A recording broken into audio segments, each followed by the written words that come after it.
Leïla. Bonjour. Dans chacun de vos albums, vous avez une thématique particulière. Dans le précédent, Ti, c'était consacré à l'Égypte, aux femmes, hein, c'est ça? Oui, les grandes reines. Voilà. Et dans celui-ci, Utopia, on s'intéresse à un certain Cyrano de Bergerac. C'est bien ça? Comment est venue cette idée? Alors en fait, cette idée m'est venue quand j'ai découvert ces récits qui s'appellent Voyage et Empire du Soleil, État et Empire du Soleil, État et Empire de la Lune. C'est un des titres de l'album d'ailleurs. Hein. Exact. Ce sont les sous-titres. Ah oui. Et en fait, j'ai étudié ça pendant mes classes de philosophie à la Sorbonne. Et j'ai trouvé ça génial d'imaginer comme ça d'autres peuples avec pas forcément des hommes d'ailleurs. Qui donnait envie de voyager, de penser à un autre monde. Et ça s'appelle L'autre monde d'ailleurs. L'autre monde, et la musique tient une place particulière dans son œuvre? Oui, parce qu'en fait, pour Cyrano de Bergerac, l'art est extrêmement important. C'est un grand homme de lettres, comme vous savez, qui a écrit beaucoup de lettres. Mais aussi la musique, parce que c'est une forme de langage supérieur qui permet de s'exprimer tout en restant abstrait, en fait.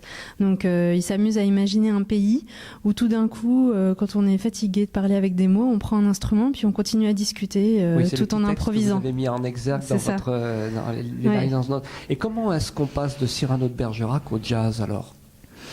Le jazz, c'est aussi un monde où joue beaucoup l'imagination, l'improvisation. Donc pour moi, ça me paraissait naturel d'exprimer ça tout en improvisant et en créant des univers qui n'existaient pas. Mais pas que, alors, parce qu'il y a aussi vos compositions, comme toujours, qui sont lumineuses comme d'habitude, qui vous vont très bien, et puis des reprises.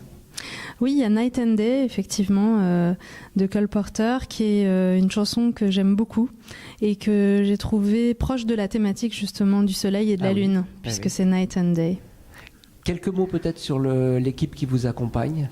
Alors Manu Kodja à la guitare, toujours aussi fantastique, et puis une rythmique absolument géniale, Donald Contomano à la batterie et Yoni Zelnik à la contrebasse. Yoni qui est partout en ce moment, il est en train d'exploser là. Hein. Oui, c'est vrai, mais ils jouent tous les deux beaucoup, tous les trois même, je dirais, beaucoup dans l'Hexagone et ailleurs.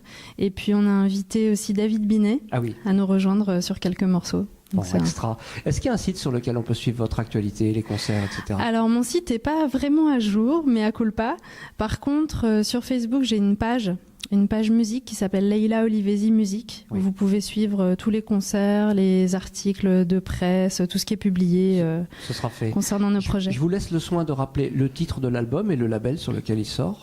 Oui, donc c'est Utopia, et ça sort chez Jazz and People, un nouveau label qui a le vent en poupe et qui produit des artistes émergents et comme par exemple Jonathan Avishai, le pianiste, et puis bientôt pas mal d'autres albums, voilà. Tout ça est noté. Merci beaucoup Leïla. Oui.